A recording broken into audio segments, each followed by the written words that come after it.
제가 오늘 이 설교 준비를 하기 위해서 최근에 그 말그릇이라는 제목의 책을 이제 구해서 읽었습니다. 그 말그릇이라는 그 책에 보니까 이 말이 가진 힘에 대해서 이제 강조하는 대목이 있는데요. 내용을 한번 들어보십시오. 무심코 던진 말이라도 일단 입 밖으로 나온 말은 사람의 마음에 파장을 일으킨다. 그렇게 할 거면 그만두라는 상사의 말에 밤잠을 설치고 해낼 거라고 믿는다는 한마디에 힘이 나서 두 팔을 걷어붙인다. 그만큼 말은 사람을 들었다 놨다 할 만큼 힘이 세다.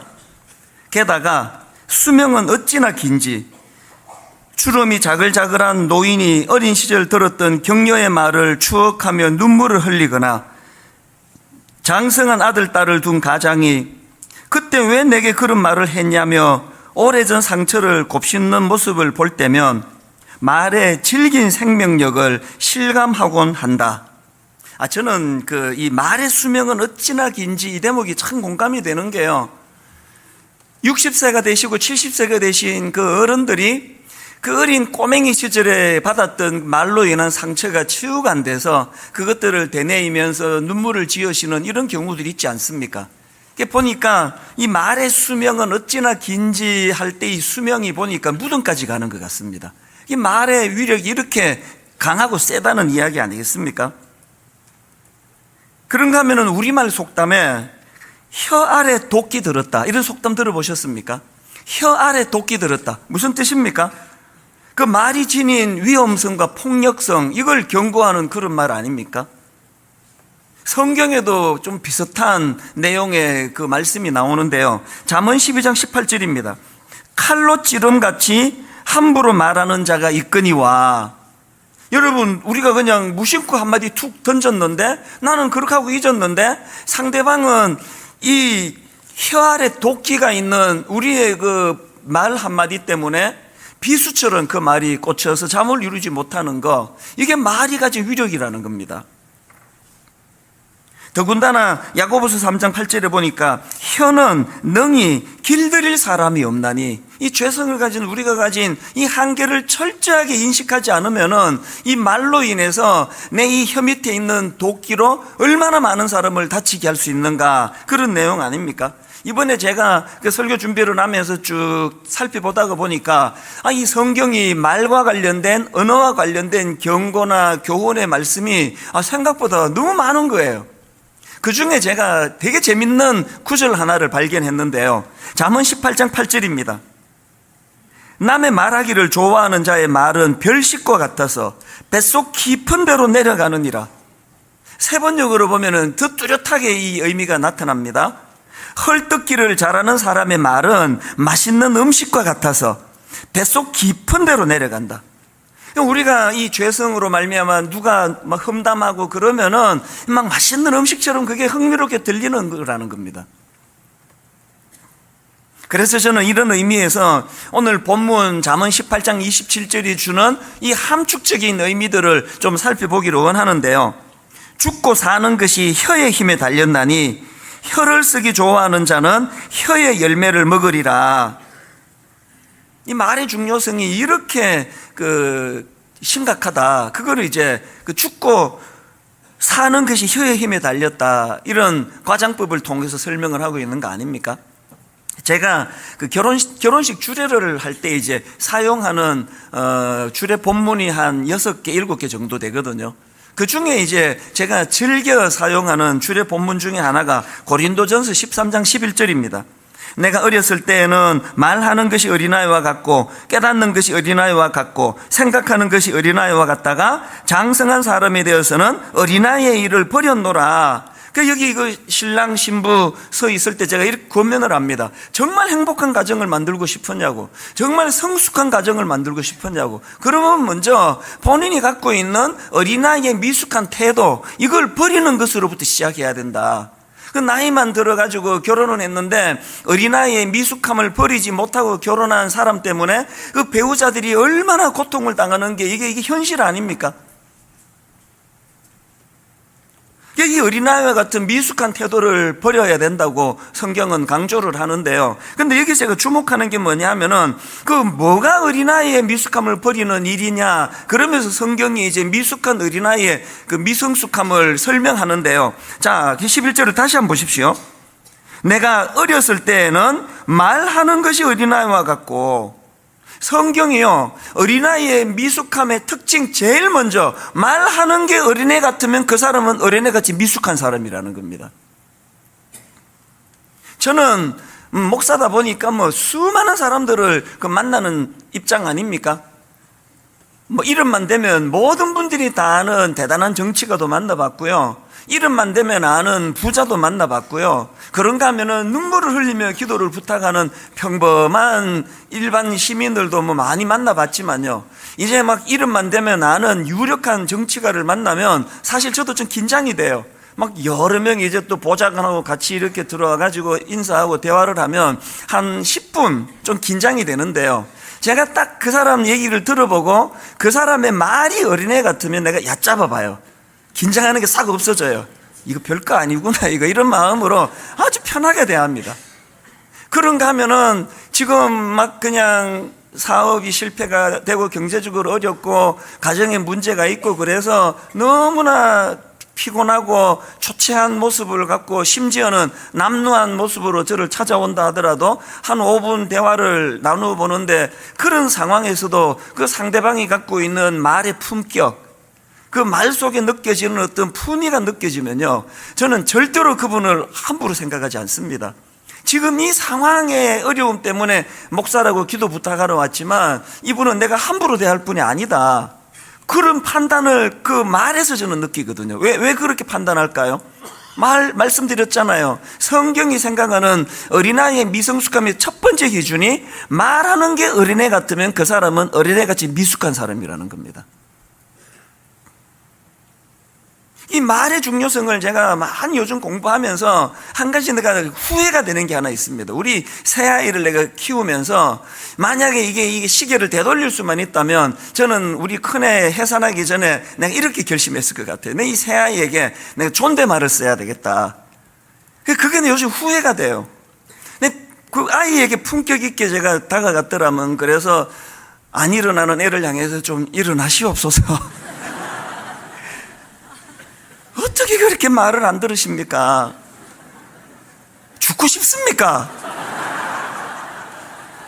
이제 화가 날 때 이렇게 존대어를 써서 그렇게 제가 교훈을 했더라면 훨씬 효과가 있을 것 같아요. 이제 저는 다 20대가 돼서 이게 소용없고요. 오늘 그 유아 세례 받은 젊은 부부를 위시해서 기회가 있는 가정은요, 한번 그렇게 해보세요. 저는 부부 간에도 마찬가지예요. 부부 간에도 제 아내에 대하여 그 존대어를 썼더라면 참 좋았을 텐데, 근데 제가 몇 번 시도해 봤는데 거의 30년 가까이 안 하다가 하니까 너무 어색하고 상대방이 놀리나 왜 이러나 그럴 것 같아서 지금은 제가 참 못하는데요, 결혼을 내가 다시 제가 결혼식장으로 시계를 돌릴 수만 있다면 제가 아내에게 처음부터 그 존대어를 썼더라면 참 좋았겠다, 그런 생각을 제가 해보곤 합니다. 그래서 저는 이 언어의 중요성이 너무나 성경이 강조를 많이 하기 때문에 새벽에 일어나면은요, 거창한 기도 안 합니다. 이찬수 목사가 한국 교회를 대표하는 교회 되게 주시옵소서, 그런 기도는 내가 정말 안 합니다. 지금도 무거워 죽겠는데 한국 교회까지 짊어지고 내가 어떻게 감당하겠습니까? 그런 어마어마한 기도는 저는 안 하고요, 어린애처럼 기도합니다. 아침에 일어나면은 하나님, 오늘도 저 때문에 상처받는 성도가 아무도 없기를 바랍니다. 하나님, 오늘도 헛소리가 새어나오지 않도록 입술에 파수꾼을 세워주시기 원합니다. 하루 일과를 마치고요, 어마어마하게 큰 일을 해서 보람이 있는 게 아니고요, 잠자리에 들면은 오늘도 내 말 실수를 안 했다, 오늘도 나 때문에 상처받는 성도가 없어서 참 감사하다. 이 인간의 감사가 참 소박한 거더라고요. 한국 교회를 들었다 놨다 해서 훌륭한 목사가 아니고요, 그 말에 실수가 없으면 그 훌륭한 목사라고 생각하거든요. 오늘 여기 우리 가장 되시는 분들, 또 한 가정의 아내 또 어머니로 가정을 섬기시는 분들, 여러분이 언어를 점검하셔야 돼요. 내 말이 이게 하나님이 기뻐하시는 성숙한 말인가? 그래서 저는 이런 면에서 오늘 이제 우리가 이 성숙한 언어를 사용하는 그런 그리스도인이 되기 위해서 제가 성숙한 언어 사용을 위한 두 가지 지침의 말씀을 드리려고 하는데요. 여러분, 성숙한 언어를 사용하고 싶으세요? 첫째로 먼저 자기 자신의 내면 다스리기, 자기의 내면을 돌아보고 자기 내면을 다스릴 수 있는 그런 사람이 되게 해달라는 기도가 필요하다는 겁니다. 제가 앞에서 말하는 게 어린애 같으면 그 사람은 어린애 같은 미숙한 사람이다, 성경이 그렇게 정의한다고 말씀을 드렸는데, 그러면 이런 질문이 가능하겠죠? 왜 저 사람은 왜 말하는 게 왜 저렇게 어린애 같지? 성경에 답이 있더라고요. 자, 고린도전서 13장 12절을 다시 한번 보십시오. 왜 말하는 게 어린애 같습니까? 내가 어렸을 때에는 말하는 것이 어린아이와 같고 깨닫는 것이 어린아이와 같고 생각하는 것이 어린아이와 같다가, 왜 말하는 게 어린애 같다고요? 깨닫는 게 어린애 같고 생각하는 게 어린애 같으니까 말하는 게 어린애 같은 말이 나온다는 그 얘기 아닙니까? 그렇기 때문에 여러분, 그 언어 사용을 잘 한다고 그저 무슨 책 보고 우아하게 말하는 연습하고 발음 연습하고 이게 아니고요. 여러분, 진짜 성숙한 언어를 사용하기를 원하시면 먼저 여러분의 내면 세계가 성숙해지기를, 아버지 내 영혼이 하나님 앞에서 성숙해지기를 원합니다. 이 기도부터 먼저 해야 된다는 겁니다. 민수기 14장 28절도 마찬가지예요. 그들에게 이르기를 여호와의 말씀에 내 삶을 두고 맹세하노라. 너희 말이 내 귀에 들린 대로 내가 너희에게 행하리니. 이 말씀은요, 제가 청소년 사회에 갈 때 아이들에게 거의 주문 외우듯이 세뇌시키듯이 이 민수기 14장 28절의 중요성을 얼마나 강조했는지 모릅니다. 그리고 제가 20대 초반에 미국 이민 가서 처음 인격적으로 주님을 만나고 내 삶이 달라졌을 때 하나님이 제게 주신 말씀이에요. 그래서 너희 말이 내 귀에 들린 대로 너희에게 행하겠다는 이 말씀이 제 삶에 얼마나 큰 영향을 미쳤는지 모릅니다. 권합니다. 우리 모든 성도님들은 이 민수기 14장 28절을 다 묵상하셔야 돼요. 다 외우셔야 됩니다. 그러나 오해는 하지 마십시오.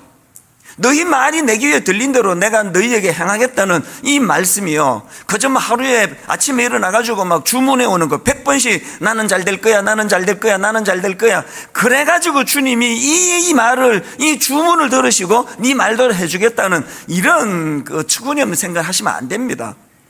이 그런 뜻이 아니에요. 배경을 여러분 다 아시지 않습니까? 이스라엘 백성들이 홍해를 건너 가나안을 거쳐가지고 이제 가데스 바네아라고 하는 광야에 도달하는데, 이제 곧 목적지 가나안이 이제 코앞에 있습니다. 12명의 이제 간첩을 보냅니다. 지피지기 작전이죠. 우리가 싸워야 될 적들의 형세가 어떤지, 상황이 어떤지 40일 동안 샅샅이 정탐을 하고 돌아왔는데요, 똑같은 곳을 보고 온 이 정탐꾼이 딱 두 패로 나뉘는 거예요. 한 패는 우리 죽었다는 거예요. 큰일 났다는 거예요. 그들이 막 거인이고 우리 절대로 못 이긴다는 거예요. 그러면서 그 유명한 말 한마디를 했죠. 민수기 13장 13절입니다. 거기서 네피림 후손인 아낙 자손의 거인들을 보았나니 우리는 스스로 보기에도 메뚜기 같으니 그들이 보기에도 그와 같았을 것이니라. 이 심각한 이야기 아닙니까? 자기들이 저걸 보니까 거인이고 적들이 자기를 볼 때는 메뚜기처럼 생각할 거다. 어릴 때 그 여름방학 때 시골에 가서 그 메뚜기 잡아갖고 놀던 기억 나십니까? 가을에 그 메뚜기 잡아가지고 다리 몇 번 끄덕끄덕하면 다리가 똑 떨어져 버리는 그게 메뚜기예요. 그 참 나약한 존재가 메뚜기예요. 그런데 그 정탐하고 온 그 정탐꾼들이 우리는 그들 앞에 메뚜기 같은 존재다, 절대로 못 이긴다는 거예요. 여기에 반해가지고 딱 두 사람, 여호수아와 갈렙이 뭐라고 말하느냐? 무슨 소리냐? 내가 봐도 그들이 힘이 세고 거인인 건 사실인데, 그러나 하나님이 약속한 땅 아니냐? 우리는 이긴다, 질 수 없다. 그러면서 또 유명한 한마디를 했죠. 민수기 14장 9절이요. 다만 여호와를 거역하지 말라. 또 그 땅 백성을 두려워하지 말라. 그들은 우리의 먹이라. 그들은 우리의 밥이라. 옛날 성경에 그게 돼 있습니다.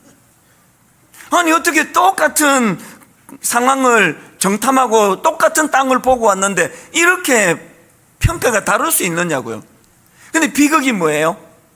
이 죄성을 가진 우리 인간의 비극은요, 항상 하나님의 약속을 근거로 한 낙관적이고 희망적인 말에는 귀를 기울이지 않고, 안 된다, 메뚜기다, 우리는 죽었다, 이런 데만 귀를 기울이는 게 우리의 한계 아닙니까? 이스라엘 백성들이 그 두 보고 중에 어느 쪽을 택합니까? 우리는 메뚜기다, 우리는 못 이긴다, 우리 인생 끝났다. 그래가지고요, 막 밤새 울고 불고 통곡을 하고, 그 지도자 모세와 아론을 원망하고, 이제 우리 죽었다, 왜 멀쩡한 우리를 유혹해가지고 우리를 죽게 만드느냐, 그러면서 이제 우리 애굽으로 돌아가야 된다, 비굴하게 벽도 꿇고 살더라도 목숨은 부지해야 될 거 아니냐, 이렇게 막 그냥 백성들이 부하내동하던 그 상황에 주신 말씀이 민수기 14장 28절이에요.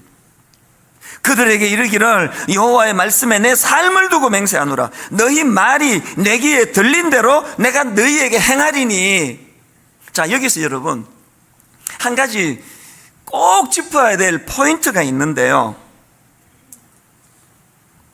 아니 왜 같은 곳을 보고 와놓고 대세 12명 중에 10명이 지금 우리는 메뚜기 같다, 우리는 못 이긴다, 우리는 끝났다, 이런 걸 보고 왔는데 왜 꼭 요수아와 갈렙은 다른 시각으로 보게 되냐는 거예요. 아니다, 우리 이길 수 있다, 반드시 이긴다. 그런 시각을 갖게 된 결정적인 포인트가 뭐냐?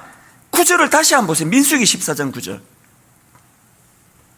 그들이 왜 그렇게 우리는 이길 수 있다고 고백했느냐? 다만 여호와를 거역하지 말라, 또 그 땅 백성을 두려워하지 말라. 그들은 우리의 먹이라. 그들의 보호자는 그들에게서 떠났고 여호와는 우리와 함께 하시느니라. 그들을 두려워하지 마라. 지금 우리는 이길 수밖에 없다라고 낙관적인 선포를 하는 여호수아와 갈렙의 그 내면에 그들이 갖고 있는 건 여호와 하나님의 약속에 대한 신실함이에요. 시근하지 아니하신 하나님, 눈으로 보이기에 그들은 거인이고 눈으로 보기에 그들 앞에 서면 내가 메뚜기같이 초라한 거 사실이지만, 그러나 나는 믿는다. 뭘? 하나님의 신실하심을.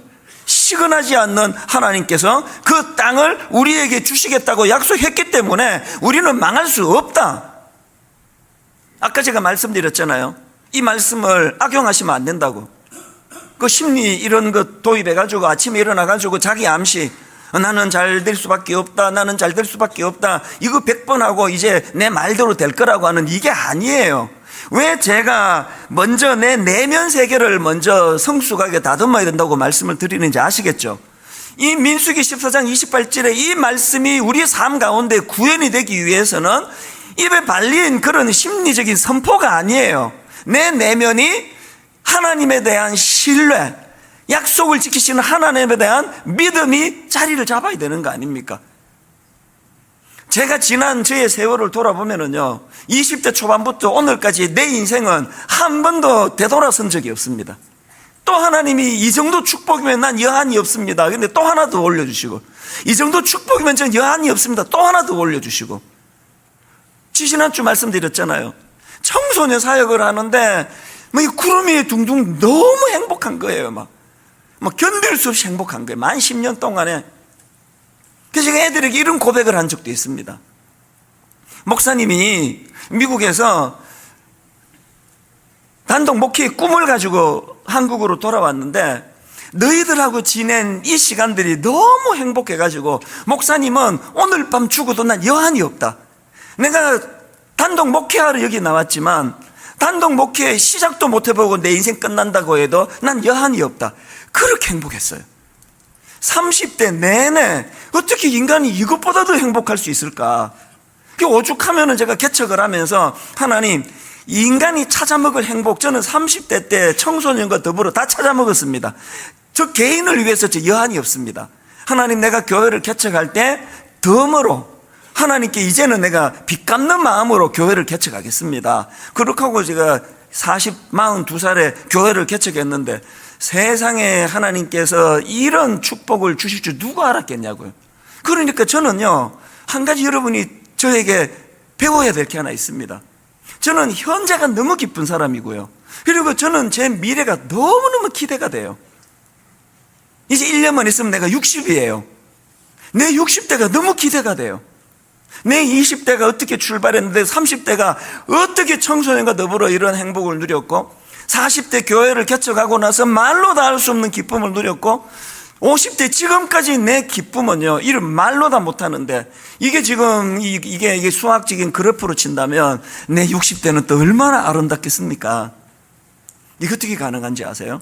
민수기 14장 28절이에요. 너희 말이 내 귀에 들린 대로 그대로 행하겠다. 이게 무슨 뜻이라 그랬죠? 주문 외워도 주절거리는 의미가 아니라 신실하신 하나님을 내가 붙잡고 그 약속을 내가 신뢰할 때 내 내면 세계가 하나님을 향한 믿음으로 채워져 가면 이 약속은 반드시 이루어진다는 믿음이 있으니까 어떻게 해야 됩니까? 부족하지만 제 영적인 내면을 다듬기 위하여 만족함 없이 더 성숙해지기 위하여 늘 하나님께 기도하고 구하면서 꿈을 가지고 나가니까요, 이게 저의 60대가, 저의 70대가, 저의 80대가 너무너무 기다려지고 너무 기대가 되는 거예요. 여러분에게도 이런 인생의 기대감이 회복되기를 원합니다. 그러려면 어떻게 해야 된다고요? 내면을, 약속을 붙잡고 요수아와 갈렙같이 믿음으로 내면이 다듬어져야 된다는 겁니다. 제가 앞에서 그 말그릇이라는 책 소개해 드렸는데요. 그 책 제목이 왜 말그릇이냐, 이거를 설명하기를 저자가 이렇게 설명합니다. 사람들은요, 각각의 말그릇을 다 갖고 있대요. 그런데 어떤 사람은 말그릇이 어린애 밥그릇처럼 조그만 넓이와 폭이 좁은 그릇을 갖고 있는 사람이 있고요. 어떤 사람은 이 말그릇이 넓고 깊은 그릇을 갖고 있는 사람이 있다는 거예요. 그래서 말그릇이 좁고 얕은 사람은 그 얕은 데서 생각나는 대로 막 그냥 되는 대로 말하는 거예요. 상대방에 대한 고려 이런 것도 없고 막 생각나면 툭툭 튀어나오는, 이게 얕은 그릇을 갖고 있는 사람의 태도고요. 깊은 그릇을 갖고 있는 사람은 말을 내뱉기 전에 상대방의 마음을 배려하고 상대방의 기분을 살피고 그렇게 신중하게 다가가는 이 말그릇이 깊이 있는 그릇을 가지고 있는 사람이다. 그 책이 주장하는 게 뭐냐 하면은, 그 말이라는 거는 그 사람의 인격이고 그 사람의 됨됨이고, 말이라는 거는 그 사람이 갖고 온 이 내면의 깊이를 드러내는 거라는 거예요. 아까 제가 서두에 아무리 신문에 이름 계속 나오는 유력한 정치가를 만나도 한 10분 이분 말하는 게 어린애 같으면 얕잡아 보인다니까요. 왜? 아무리 뭘로 포장해서 여기까지 왔는지 모르지만 만나보니까 이 사람은 그 깊이가 미성숙한 어린애와 같기 때문에 그런 사람에게는 긴장이 안 생기거든요. 저는 여러분의 내면이 하나님이 기뻐하시는, 믿음으로 말미암아 하나님이 기뻐하시는 깊은 성숙을 향한 몸부림으로 다져진 이 말그릇이 크고 넓은 말그릇을 가진 주님의 자녀들 되시기를 바랍니다. 두 번째로요, 성숙한 언어를 사용하기 위해서 한 가지 지침이 더 있습니다. 감사의 언어 회복하기. 제가 이번에 참 깨달음 하나를 에베소서 읽다가 얻었는데요. 에베소서 5장 3절 4절을 보십시오.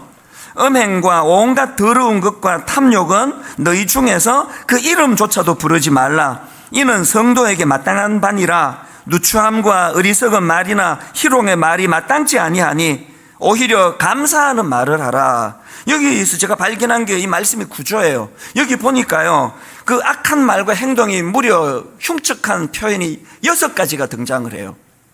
음행, 온갖 더러운 거, 탐욕, 누추함, 어리석은 말, 희롱의 말, 이런 악한 말과 행동이 쭉 열거가 되는데요, 이것들의 대항마로 주시는 하나님의 대항마는 딱 하나예요. 뭐예요 그게? 오히려 감사하는 말을 하라. 와, 이걸 깨닫고 제가 정말 은혜를 많이 받았습니다. 온갖 우리 내면에 추잡한 것, 우리 입술에 악한 말, 이 모든 것을 안 하려고 애쓰지 말고요, 하나를 회복하시면 돼요. 뭘? 오히려 감사하는 말을 하라. 이 감사하는 말이 지닌 파워, 능력, 이게 엄청나다고 성경은 말하거든요. 그래서 저는 오늘 중요한 선포를 하나 하려고 하는데요, 참 오랜만에 하는 선포입니다. 지금 우리가 전 교회적으로 감사 노트 쓰고 있지 않습니까? 이게 지금 고맙게도요, 많은 교회에 지금 이것이 지금 파급이 돼가지고요, 이게 뭐 전무후무하게 지금 그 감사 노트가 지금 판매가 되고, 지금도 베스트셀러에 들어가요. 많은 분들이 이제 감사 노트를 가지고 출근해가지고 감사노트를 먼저 기록하고, 혹은 잠자리에 들기 전에 감사노트를 기록하고, 혹은 가정예배를 드리면서 가족 간에 감사노트를 기록하고 그렇게 하는데요, 오늘 뭘 제가 선포하느냐, 거기다가 덧붙여서 말로 감사를 표현하기 운동을 벌일 거예요. 감사노트 쓰기는 그 내면의 문제잖아요. 자기를 성찰하는 문제잖아요. 그거 갖고는 안 됩니다. 감사를 표현하셔야 돼요. 저는 뭐 여러분 다 아시지만 우리나라가 너무 좋은 사람이에요. 전 가족이 이민을 갔는데 저 혼자 한국으로 역이민 와가지고 되돌아와 산 지가 지금 만 29년째거든요. 그런데 여러분, 만 29년 동안 저 혼자 한국으로 역이민에 되돌아온 거, 가족 못 만나 어머니 못 뵈 외로운 건 있지만요, 단 한순간도 후회해 본 적이 없어요. 막 미세먼지 많고 그래도요, 막 열받으면 미국 가뿌릴까요? 그건 그냥 열받으니까 하는 소리예요. 갈 마음 없습니다. 난 우리나라는 너무 좋아요. 그리고 우리나라 분들 진짜 좋은 분들이에요. 근데 딱 한 가지, 너무 내가 마음이 아픈 한 가지, 우리나라 분들이 갖고 있는 진짜 고쳐야 되는 게 감사를 말하지 않는다는 거예요. 절대 말 안 해요.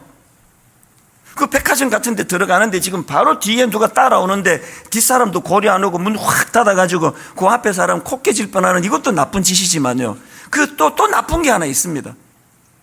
제가 이제 그 한 대여섯 걸음 뒤에 사람이 오는 거를 보고 문을 잡아줘요. 그 고마운 일 아닙니까? 문을 잡아주면요, 그 지나가면서 멀뚱멀뚱 그냥 지나가요. 근데 여러 번 내가 이 말을 내뱉을 뻔했습니다. 충동적으로. 인사하고 가지. 근데 청년이 지나가면 충동이 더 생겨요. 어이 젊은이, 고맙다는 말하고 가지, 왜 그냥 가? 진짜로 내가 말할 뻔한 적이 몇 번이나 돼요. 왜 고맙습니다. 그게 그렇게 힘드는 일입니까, 그게? 저기 문을 받쳐주면요, 꼭 떠오르는 어느 글에서 읽은 에피소드 하나가 제가 생각이 나는데요, 어떤 분이 이제 그 미국에 유학 중에 있었던 일인 것 같아요. 미국 사람이 자기 집에 식사 초대를 한 거예요. 가보니까 애가 아직 어려요. 3살, 4살 갓난 애기입니다. 그래서 이제 그 아이들 체어에 앉히고 뭐 벨트하고, 그래서 이제 숟가락질, 이제 그 포크 하는 거 이제 갓 배울 그 나이 아닙니까? 막 서툴게 포크하고 그 잘못 사용하다가 얘가 그 스푼인지 포크인지를 떨어뜨린 거예요, 바닥에. 엄마가 부엌에 뭐를 했는지 그거 보고 이제 와가지고 그 스푼을 씻어가지고 이제 그 애에게 다시 줬단 말이에요. 떨어뜨려가지고 난감해하던 이 어린 애가요, 엄마가 주워주시니까 좋아가지고 바로 이제 포크로 음식을 먹으려고 그러니까 그 엄마가 정색을 하고 그 아이에게 이야기하더래요. 식탁을 탁탁 치면서 say something, say something. 우리말로 하면 너 뭐라고 말해야지. say something. 그 엄마가 갑자기 그 무서운 얼굴로 식탁을 딱딱 치면서 너 뭔가 말해야지 그러니까 그 갓난 애기가요, 3살 4살 먹은 애가 당황이 돼가지고 막 어쩔 줄 몰라 하다가 울먹울먹 하다가 울음을 터뜨리더래요. 근데도 이 엄마가 조금도 그거에 흔들리지 않고 너 뭐 말해야지. 얘가 모르니까 이렇게 가르쳐 주더래요. say thank you. 고맙다고 말해야지. 그러니까 이 애가 이제 엄마가 원하는 게 뭔지를 알고는 비로소 울먹울먹 하면서 Thank you, mom. 그랬더니 엄마가 얼굴을 다 풀고 밝은 얼굴로 그렇게 You welcome. 괜찮아. 이게 잊혀지지가 않아요. 왜 그 문을 잡아주는 고마운 일을 하는데 지나가면서 감사합니다, 이 쉬운 말을 왜 안 합니까? 안 가르쳤으니까 안 하죠. 부모도 안 하니까 안 하죠. 근데 여러분, 여기서 중요한 거 하나 있습니다. 에베소서 5장 3절 4절을 메시지 성경으로 다 들어보십시오. 사랑을 육체의 욕망으로 변질시키지 마십시오. 아까 그 6가지를 이제 이렇게 풀어서 설명한 겁니다. 사랑을 육체의 욕망으로 변질시키지 마십시오. 난잡한 성행위, 추잡한 행실, 그만한 탐욕에 빠져드는 일이 없게 하십시오. 몇몇 사람들이 남의 뒷말하기를 즐기더라도, 그 다음 잘 들어보세요. 예수를 따르는 사람들은 그보다 나은 뭘 가져야 한다고요? 어느 습관을 가져야 합니다. 더러운 말이나 어리석은 말은 입에 담지 마십시오. 그런 말은 우리의 생활 방식에 어울리지 않습니다. 교회는요, 예수 그리스도의 십자가로 변화된 사람들이 모인 곳이고요, 교회는 세상의 방식을 따르는 사람들이 아니라 이 예수를 따르는 사람들은 그보다 나은 어느 습관을 가져야 합니다. 이 연습하는 곳이에요. 이제 오늘부터 한 달 내내 화장실에서 누구를 만나든 차를 몰고 주차장으로 들어가는데, 주차 봉사하시는 분 땀을 뻘뻘 흘리고 봉사하면 차 문을 내리고 간단하게 한마디만 하면 되잖아요. 수고하십니다, 감사합니다, 고맙습니다. 한국말이 서투시면 땡큐 그렇게 하고 들어가세요. 그 어렵습니까? 우리가 교회에서 감사하는 표현을 하는 이 언어 습관을 교회에서 회복을 해야 돼요. 정광 목사님이 쓴 평생 감사라는 책이 있는데요, 거기 보니까 미국에서 가장 많이 사용하는 언어 50개를 선별을 했대요. 미국 사람들이 가장 많이 쓰는 언어 50개를 선별했더니 그 중에서 1위가 뭔지 아세요? 그 중에서 땡큐, 감사합니다, 이게 28%, 이게 가장 자주 사용하는 단어로 선정이 됐다는 거예요. 미국이요, 청교도 정신 많이 잃어버리고 많이 타락했지만 그러나 그 중심에 정신을 그대로 갖고 있는 거 아닙니까? 우리 교회가 하자고요. 누구에게나 우리 가정에서 하자고요. 제가 우리 아이들에 대하여 존대어를 쓰지 못한 게 좀 후회스러웠다고 말씀드렸는데, 요즘에는 내가 할 수 있는 게 있습니다. 애들에게 고맙다는 말을 의도적으로 많이 하려고 애를 써요. 아들아, 참 고맙다, 네가 그렇게 말해주니까 아빠가 참 고맙네. 딸아, 참 고맙다. 가정예배 드릴 때마다 제가 이 설교 말씀을 준비하면서 황성주 박사님이 쓴 감사적이라는 책이 있는데요, 그 책에 여러분 왜 예전에 죽을 때 후회하는 25가지라는 베스트셀러 기억나시죠?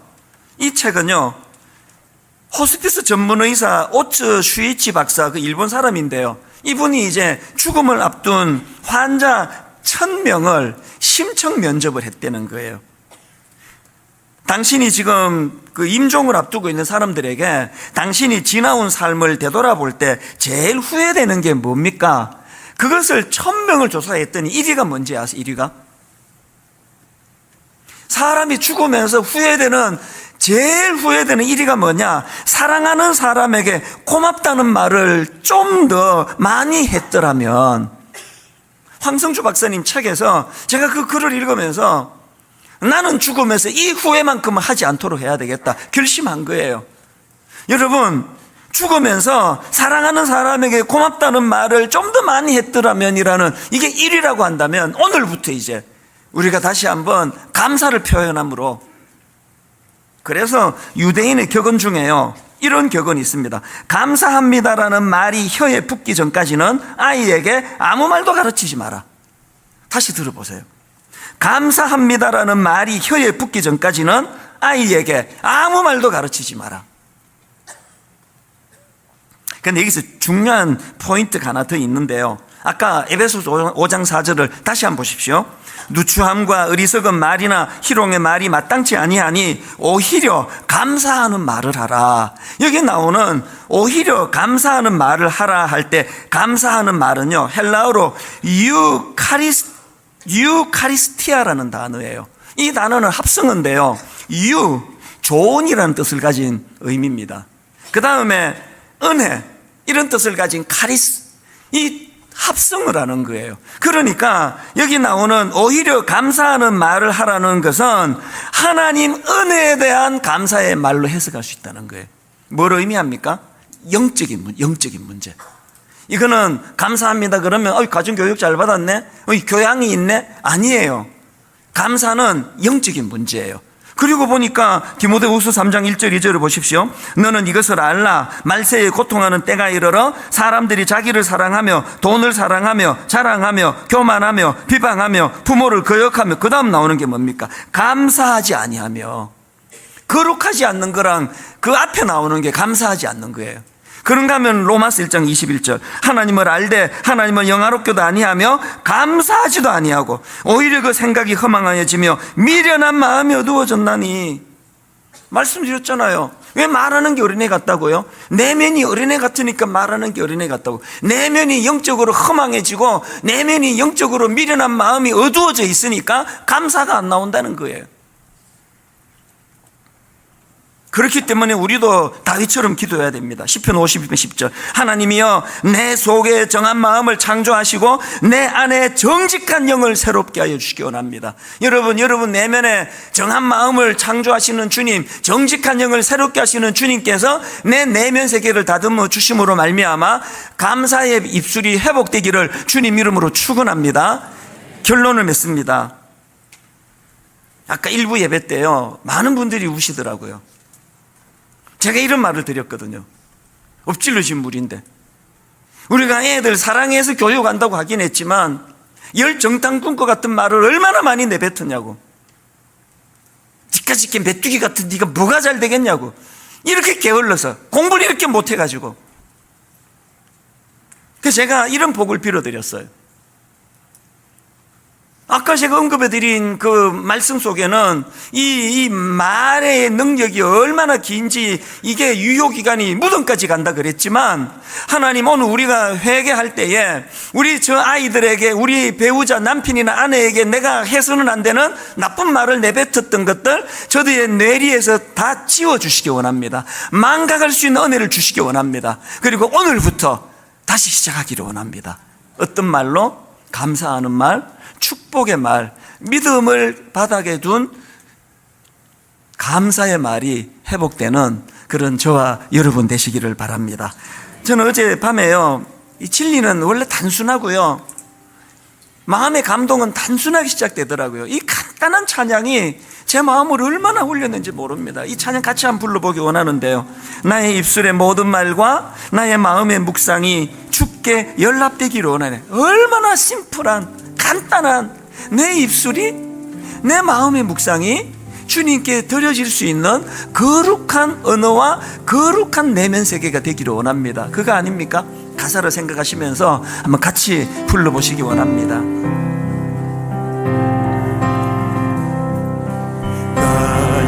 나의 입술의 모든 말, 나의 마음의 묵상이, 주께 연락되기를 원하네. 여러분, 우리 마음의 소원을 가지고 우리 아이들, 우리 배우자 떠올리며 나의 입술의 모든 말과 나의 마음의 묵상이 주께 연락되기를 원하네. 내 입술이, 내 생각이 하나님께 드려질 거룩이 되기 원합니다. 생명이 되신 주,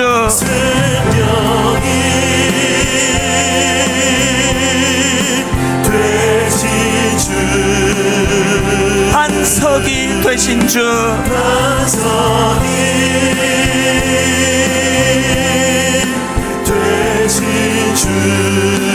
나의 입술의 모든 말과 내 내면에서 나의 마음의 묵상이 거룩하여 주께 연락되기를 원하네.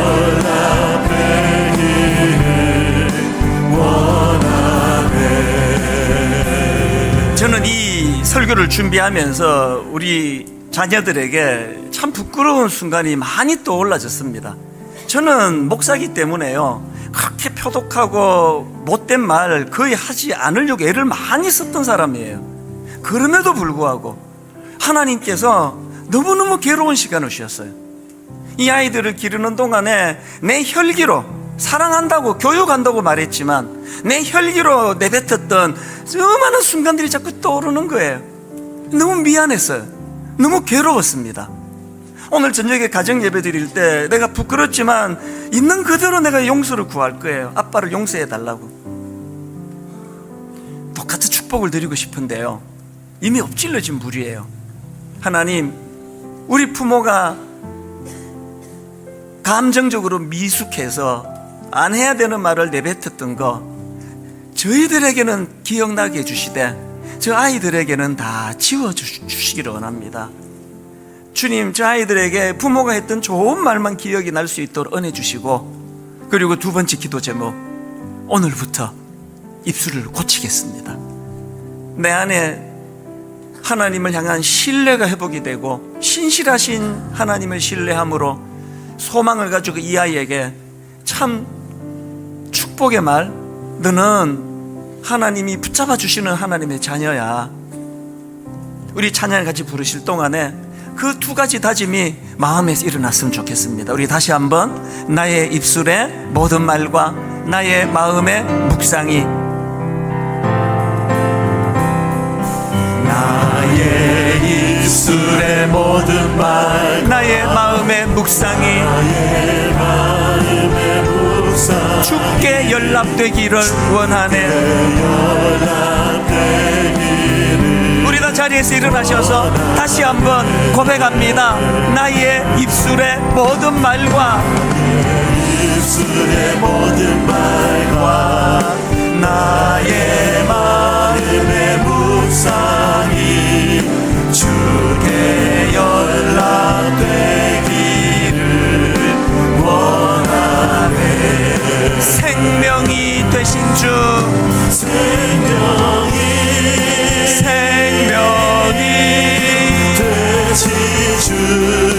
되신 주, 반석이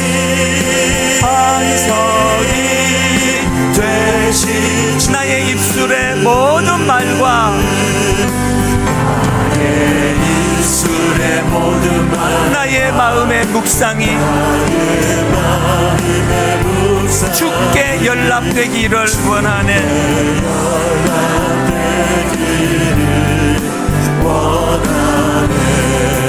오늘 이 말씀 붙들고 기도하기 원합니다. 죽고 사는 것이 혀의 힘에 달렸다고 말씀하셨는데, 아버지, 우리 자녀를 살리는 말이, 내 남편을 살리는 말이, 내 아내를 살리는 말이, 내 부모님을 살리는 말이 내 입에서 흘러나오게 하여 주시옵소서. 통성으로 같이 기도하시겠습니다. 하나님 아버지, 오늘 주신 말씀을 마음에 담고 아버지 앞에 은혜를 구하며 기도합니다. 하나님 아버지, 죽고 사는 것이 혀의 힘에 달렸다고 오늘 주님이 주신 말씀을 마음에 담고, 하나님, 그동안 혈기를 부리며 상대방의 영혼을 다치게 하는 말들을 내뱉었던 순간들을 회개하면서, 무엇보다도 가정의 달을 맞이한 5월달에 우리 부모된 우리들의 언어가 달라지기 원합니다. 입술이 달라지기 원합니다. 부모된 우리가 하나님 아버지 혀 아래 도끼 들었다, 하나님 아버지, 우리가 이 속담을 마음에 담고 한마디 한마디 조심스럽게 내뱉을 수 있도록 은혜 주시고, 너희 말이 내 귀에 들린 대로 그대로 행하겠다는 주님의 말씀이 우리 아이들에게 꽂혀지게 하여 주시옵소서. 하나님 아버지, 다시 한번 삶의 지침을 주신 거 감사합니다. 하나님께서 당신의 존재를 걸고 해주신 약속, 너희 말이 내 귀에 들린 대로 그대로 행해주겠다는 이 말씀을 기억하며, 그저 입에 발린 자기 암시적인 말이 아니라 내면 깊숙한 곳에 신실하신 하나님을 신뢰하는 그 믿음을 바탕으로 하여 아무리 어려운 상황이랄지라도 나는 나는 망하지 않는 사람이라고, 자녀들을 향하여 소망을 가지고 어떤 형편이랄지라도 이 아이는 망하지 않는 하나님의 사람이라는 그 확신을 가지고 그 아이를 살리는 말, 용기를 주는 말, 회복을 가능케 하는 말이 우리 부모들의 입술에서 나오게 하여 주시옵소서. 연로하신 부모님을 향한 말을 더 조심하면서 어른들에게 용기가 되는, 회복을 가져다 주는 그런 언어를 구사하는 자녀들이 되도록 저희들을 간섭하여 주시옵소서.